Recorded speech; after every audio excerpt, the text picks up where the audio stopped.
Hey guys, it's Kay, aka the Purple Teapot, and let's talk about 911 Season 7, Episode 4. And yes, I should have started this 4 weeks ago, but we're here now.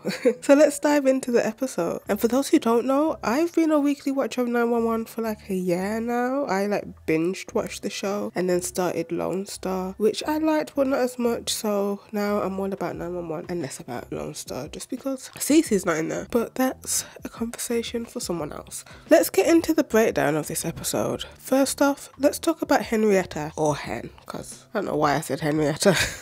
She, Chim and Buck are like some of my favourite characters. They bring so much great comedy to this show, but back to Hen. So her storyline, we have her battling Congresswoman Ortiz, who's running for mayor and is hellbent on using her position to seek revenge against Hen, which is wild to think, because her son, if we sit and we think, she was really reckless and now she's taking out on Hen. Honestly, pattern behaviour, like mother like son, and I think she probably blames herself. I get that grief can twist people's minds, but damn, it was some deep-seated revenge that was. But what do you guys think? Do you think that Ortiz blaming Hen was justified? I don't personally think so. I think it was absolutely crazy, clearly. The way that Ortiz used all those judges in her pocket to ensure that Hen and Karen couldn't look after their daughter or see their daughter in the beginning of this episode, it was absolutely sick, and not in the good way.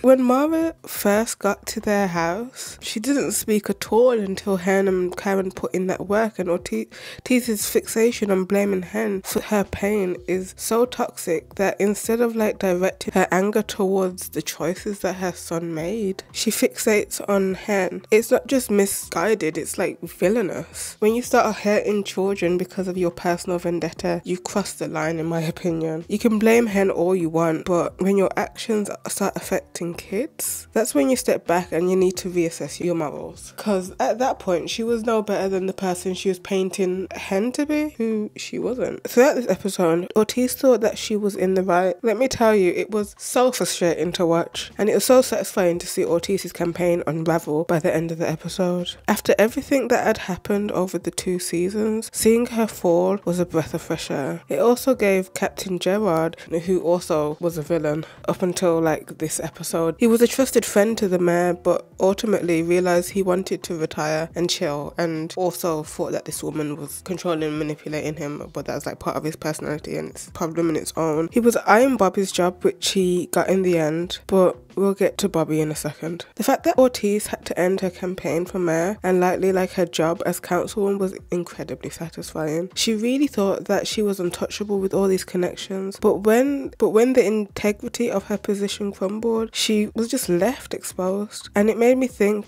as bigoted as Captain Gerard is, he was a rule follower. He wouldn't break the rules even when pressured, which is why he ultimately turned against Ortiz. Now let's talk about Buck a little bit, because his stuff is intertwined with all this. At the start of the episode, Buck is at top golf with Captain Gerard, who asks him basically to become his henchman, which he calls himself, and choose who Gerard should fire in the 180, which it's wild. It's a wild ass. He went from the guy that Gerard hated the most to the one who he loved the most. And let's face it, he hated him because he was Bobby and Athena's son, practically. People talk about Bobby and Athena not having kids together. They have Buck. He goes to Bobby for great advice, which is what he's used to in a mentor. And you can really see Buck is here wrestling with his conscience. He's been wrestling with his conscience since episode 1. He wants to be that good person to the point where he's willing to quit. Now let's pivot to Bobby. This episode was interesting because he was looking for a place where both he and Athena can build something together in their married life, now that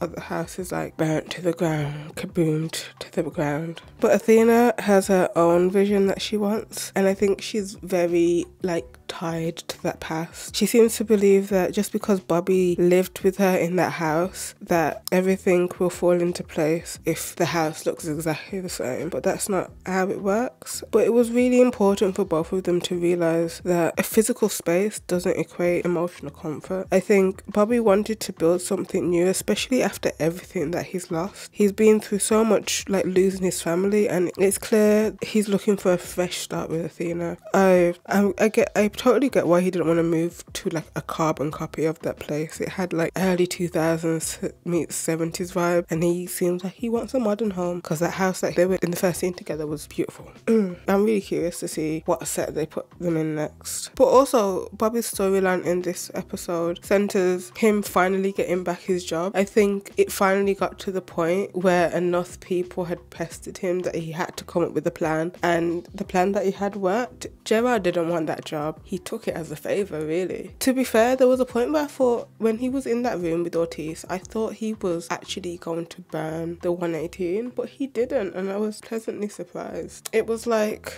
he wanted to retire or probably have something a bit less stressful than being a captain. He liked that TV show, so being on set for it was like right up his street. So he was like, I'll take that instead. But I pity the casting crew on that fictional TV show.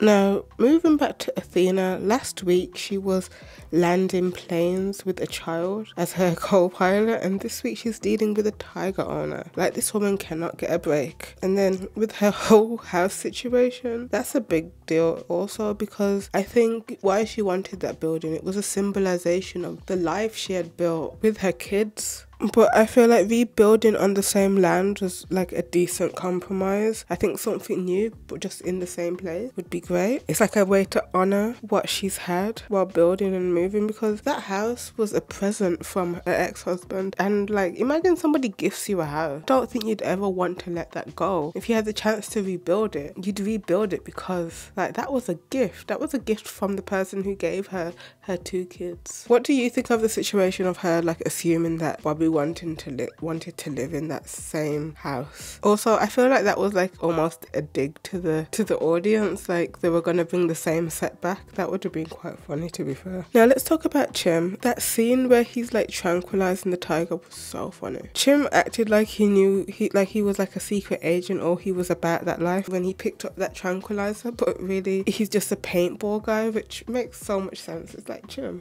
can't imagine him with a gun, a real gun. Imagine he was a police officer. I don't think he'd be good at that. The VFX in that scene was actually very terrible. Yeah.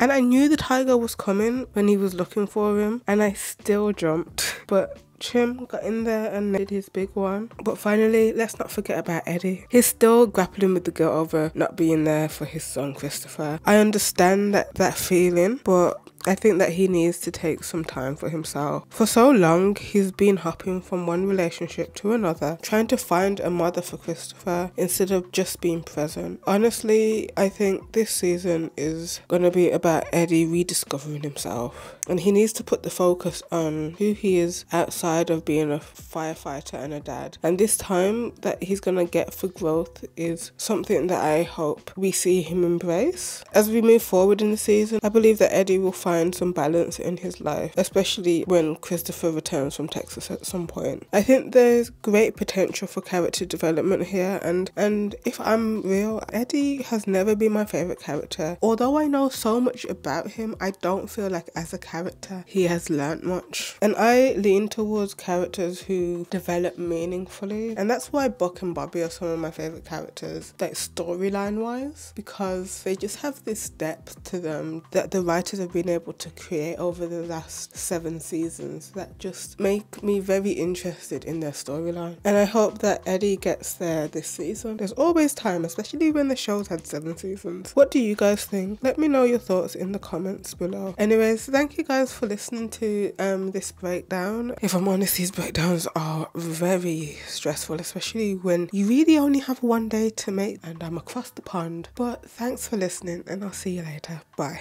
Me fighting the urge to talk about Buck and Eddie. But Eddie will get there. I think that's why he's actually single right now.